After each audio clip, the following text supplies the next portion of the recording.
Hi guys, so we're going to talk about the idea of the verb use. Now you guys understand that use is usar, but this month we're going to talk about use in other forms. Use is a very versatile verb and we all need to learn how to use it, right? We're going to talk first about used to as acostumbrar. In Spanish we say me acostumbré, me acostumbro, me estoy acostumbrando, que en el presente me estoy acostumbrando, me acostumbraría. Look, you can do it in any way, and you can do the same thing in English, right? You can use used to. So first you're going to put the person, I, and then you're going to put the verb to be. You can use any form of the verb to be. You can use is, am, are, was, were, anything that's appropriate. Make sure to conjugate correctly. We're not going to put he, are, or I is, right? We're going to do I am, you are, he is, she is. The same with was. I was, you were, he and she was, they were. And then you're going to add the words used to. Used to is acostumbrar. That's the word acostumbrar in English. We do have the word accustomed, but accustomed is más de costumbre cultural. It's not so much as acostumbrarme a algo. It's more like una costumbre. So it's a little bit different. I am used to, and then whatever we're used to, we're going to put in the gerund form. I am used to speaking, ing, speaking in the gerund form. We can't say I am used to speak. It's incorrect. I am used to speaking. Now, this is when you want to express that you're used to an action. Cuando está acostumbrado a una acción, right? I am used to speaking, ing. And then you can add the complements. I am used to speaking English. What are you used to? Used to speaking English. Is that understood? Very good. Okay, so what happens if we're not used to an action, but we're used to a noun? Como decir, estoy acostumbrada a mis hijos. No estoy acostumbrada a enseñar. When we're talking about a noun and not an action, what do? So first we're going to put the person, like always, I. Then we're going to put the verb to be. I am, you are, he is, we were, they were. You can use any form of the verb to be. Then you're going to put the words used to. Again, we don't need to change that. It can continue to, you just put used to, right? And then in the end, you add, I am used to who? Who are you used to? My children. I am used to cold pizza. I am used to my angry boss. I am used to long flights. Anything, any type of noun you can put in this place, and it doesn't need an ing. When it's an action, then it has to be with the ing. Is that clear? Very good. So we can also use the transitive form get, which we already learned. And if you don't know, you can go on to YouTube and see our videos about get. The transitive form of get expresses a change in state of being. So for example, instead of saying I am, we say I get. Instead of saying I was, we say I got. And this transitive form of the verb to get can replace any of the verb to be. So you can say I got, I get, I am getting, I used to get. You can use any of the conjugated forms of get in this place. I got, and then you add used to. Used to, once again, is acostumbrar. I got used to. Yo me acostumbré. I got used to. And then you can add either the speaking or my children or whatever complements you want. Remember, if the complements are an action in this form of the verb used to, it's not a verb. This form of the adjective used to, it has to have the ing. It has to be in the gerund. If I say I got used to speak without the ing, it is incorrect. No sirve. Es un gran error. And it's a big mistake, and you'll see why further down in this video.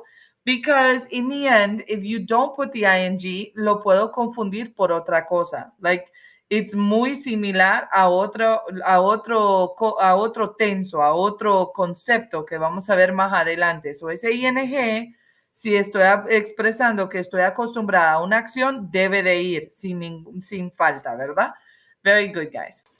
Okay, so here are some examples just so that you can understand if just so that you can get some different examples. Now try to translate these to Spanish and see if you understand the translation. I got used to the way you spoke. I got used to the way you spoke. He is getting used to driving a truck. He is getting used to driving a truck. She gets used to people quickly. She gets used to people quickly. They will get used to the weather. They will get used to the weather. We are getting used to living together. We are getting used to living together. Now, we're not used to, no estamos acostumbrados a ver el to con un gerundio, ¿verdad? So, esto a veces tiende a confundir, pero recuerde que esto es una excepción únicamente cuando queremos hablar del used to de acostumbrar. Esto es muy diferente a cuando hablamos del ia o aba o a lo que algunas personas referían solía, que lo vamos a ver dentro de un minutito, porque ese no lleva ing, pero este sí lo lleva, son mucho cuidado, ¿verdad? Bendiciones. The negative in question forms of the used to are very complicated because there's so many different conjugations. There's simple present, there's simple past, there's simple future, there's modals, there's to be, there's to be past. You can do this in any of the tenses. So we definitely can't go through, no podemos repasar all the different forms of the negative in questions. But you can, at your house, you can take your notebook and you can write the different observations, the different sentences, and if you have any questions, let us know. Understanding only the positive form is only one part of the English language. We need to also understand the negative and the question form every time we learn something. So please take some time, put this video on pause, and take some time to do some conjugations in all the tenses with the negative and question forms in used to de acostumbrar, tanto en verbo to be como en get transitivo. Okay?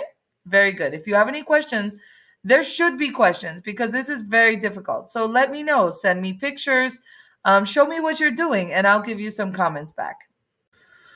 So when we're talking in Spanish, we have the past, right? Tenemos vive, vivió, and vivía. Now, what's the difference between vivió and vivía? Vivió, la idea de vivió es que vivió en el pasado, en un pasado simple. En cambio, vivía habla de alguien que en algún momento tuvo esa costumbre en el pasado. Es el solía, ¿verdad? A veces no reconocemos que esto existe en español. Sentimos que el vivió y el vivía es igual, y eso no es cierto. En inglés, el vivió es el simple past, lived, con ed. El vivía es el solía, es el que vamos a ver el día de hoy. Tenemos también el aba, que ia y aba son pareja. En español, a veces los verbos se conjugan con ia y a veces se conjugan con aba, ¿verdad? So, en el caso de trabaja, trabajó, trabajaba. Now, trabajó no es lo mismo que trabajaba. Trabajó es algo del pasado simple. En inglés, worked, con ed, worked. Trabajaba es algo, un costumbre en el pasado, ¿verdad? Es el solía. Y esto es en inglés lo que vamos a ver este mes, en este video, ¿verdad? Y ahí está, jóvenes, otra vez el used to. So, eso es lo difícil de este mes, porque el primer tema que vimos era used to y significaba acostumbrar. Y ahora es used to, pero significa el ia o el aba, o a veces le dicen el solía, ¿verdad? Now, este se conjuga en el pasado simple. So, esto está en el pasado, es un tenso del pasado, ¿verdad? Y ponemos la persona primero. We put the person first. I used, mira, conjugado en el pasado con ed, ¿verdad? I used to work. Note que no estamos poniendo working como en el anterior, solo ponemos to work, un infinitivo. I used to work. And then we add the complement. I used to work with him. So yo trabajaba, no es que estaba acostumbrada, no, yo trabajaba con él. ¿Estamos de acuerdo? Muy bien. Como este tenso se conjuga en el simple past, no tiene todos los tensos como tiene el anterior, ya sabemos cómo se conjuga el negativo. We use the auxiliary verb didn't y ya no le ponemos la de, porque está en simple past negativo. I didn't, I didn't used to. I didn't used to work. I didn't used to work with him. So ponemos el auxiliar didn't para hacer que el use sea pasado y el didn't representa la negación, ¿verdad? Y esto dice yo antes o yo no trabajaba con él. Yo no trabajaba con él. El ia y aba también se representa en forma de pregunta. Did you used to work with him? We put did first, the auxiliary verb goes first, just like if it was simple past in the question form. Did you? Did you use? Did you used to? Did you used to work? Did you used to work with him? Y la pregunta sería, ¿antes trabajaba con él o trabajabas con él? No, mucho cuidado con esa palabra antes, porque a mí me sale el antes siempre cuando estoy hablando en inglés, en español, porque tendemos a ponerlo mucho con el solía.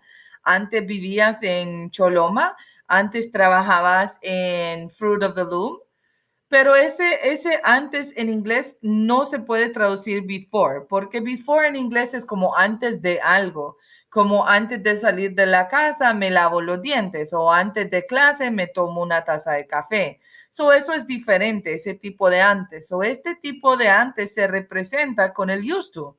Ya se sabe que es antes porque está en el pasado, ¿verdad? Entonces es muy importante tomar eso en cuenta. Cuando sobreutilizamos el before, suena como bastante básico nuestro inglés. No suena como alguien que sabe hablar inglés, sino que suena como alguien que está aprendiendo a hablar inglés. So, esa diferencia es muy importante.